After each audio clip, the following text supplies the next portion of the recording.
నమస్తే సార్, మీ పేరండి? మధు సార్. మధు గారు ఏం చేస్తుంటారు సార్ మీరు? నేను మామూలుగా పని స్కూల్ పని చేస్తాను సార్. ఓకే సార్, ఏ ఊరు సార్ మీది? ఎక్కడ ఉంటారు? మాది గాజువాక సార్. ఇక్కడే సార్. సార్, రాష్ట్రంలో అయితే ఎలక్షన్స్ రాబోతున్నాయి. ఈ 5 సంవత్సరాలు వైసీపీ ప్రభుత్వం చూశారు కదా, ఏమనిపిస్తుంది ఈ ప్రభుత్వం చూసిన తర్వాత? ఏమనిపిస్తుంది సార్, అలాగే అందరూ చూసినట్టుగా చూస్తున్నాం సార్. ఏంటి లేదు సార్, ధరలు పెంచారు, కరెంట్ బిల్లు ఛార్జీలు, మొత్తం బస్సు ఛార్జీలు అన్నీ పెంచారు. చదువుకునే కుర్రోళ్ళకి జాబులు లేవు, ఒక జాబ్ క్యాలెండర్ కూడా తీయట్లేదు.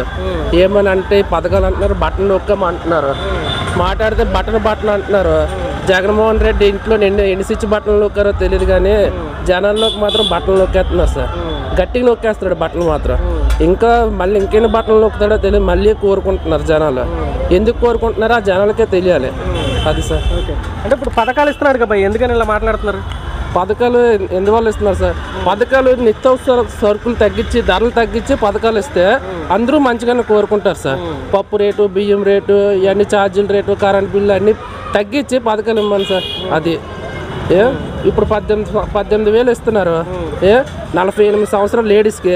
ఆ 18,000 ఎందుకు సార్? దేనికి పనికి వచ్చిన 18,000? అదేదో 18,000 లేని వాళ్ళకి పెట్టినా పర్లేదు. ఎంతో జనాలు కొట్టుకుంటున్నారు, నాకివ్వలేదని. జనాలకి క్యాస్ట్ గొడవలు ఎట్టేస్తున్నాడు, జనాలు ఫ్రెండ్స్ గొడవలు ఎట్టేస్తున్నాడు, అందరికీ గొడవలు ఎట్టేది. ఒక ఇంట్లో అక్క చెల్లెలు గొడవ పెట్టేస్తున్నాడు. ఈ 18,000 వల్ల ఒక ఇంట్లో అక్క చెల్లెలు గొడవ పెట్టేస్తున్నారు. 3 అక్క చెల్లెలు ఉంటారు, ఒక్క అక్క చెల్లెలకే 18,000 వస్తుంది. ఒక ఇంటి పేరు మీద ఉంటారు ముగ్గురు, 18,000 వస్తుంది. మిగతా 2 అక్క చెల్లెలు ఎలా బతుకుతారు సార్? అతను ఇచ్చిన 18,000 ముగ్గురికి సమానం చూడాలి కదా. ముగ్గురికి వేయమను.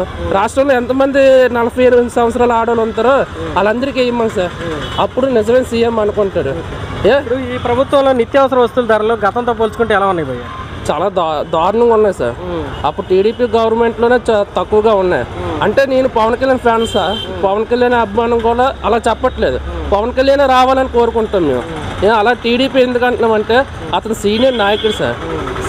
చంద్రబాబు నాయుడు సీనియర్ నాయకుడు, అనుభవం ఉన్న వ్యక్తి. ఎందుకంటే జగన్మోహన్ రెడ్డికి తండ్రి కంటే పెద్దోడు. అలాంటి తండ్రినే సీఎం చంద్రబాబు నాయుడిని జైల్లో పెట్టించాడు. ఇంకా జనాలు ఇంకెంతమందిని జైల్లో పెట్టేస్తాడో తెలియదు కదా జగన్మోహన్ రెడ్డి.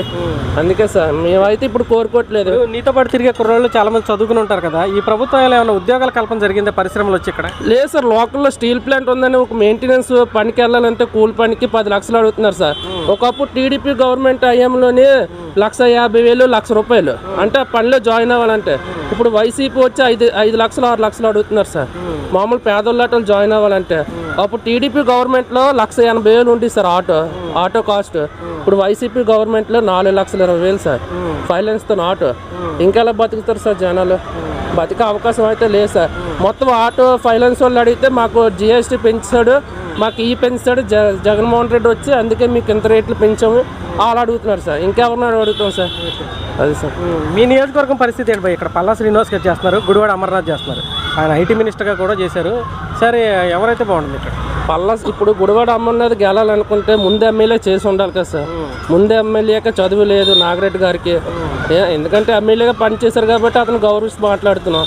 ఎమ్మెల్యేగా పని చేయకపోతే అతను ఎవరో మనం ఎవరో. ముందు అతనే చేయలేదు, ఇతనేం చేస్తాడు సార్? ఏదైనా కొత్తదానాన్ని కోరుకోవాలి. ఇప్పుడు వచ్చే రేట్ల వల్ల కొత్తదానాన్ని కోరుకుందామని చూస్తున్నాం సార్. పల్లా సీన్ గారు వస్తారని కోరుకుంటున్నాం సార్. ఇప్పుడు మీ పార్లమెంట్ పరిధిలో అయితే ఎవరు ఎంపీగా బెటర్ అనుకుంటున్నారు? భరత్ గారా, బొత్స జయంతి? భరత్ గారే సార్. భరత్ గారు వస్తే అతను మాట్లాడే పార్లమెంట్ సభ కూడా ఉనికిస్తాడు. మా కుర్రోళ్ళ ఆటోలకు కూడా జాబులు వస్తాయని కోరుకుంటున్నాం సార్. Thank you.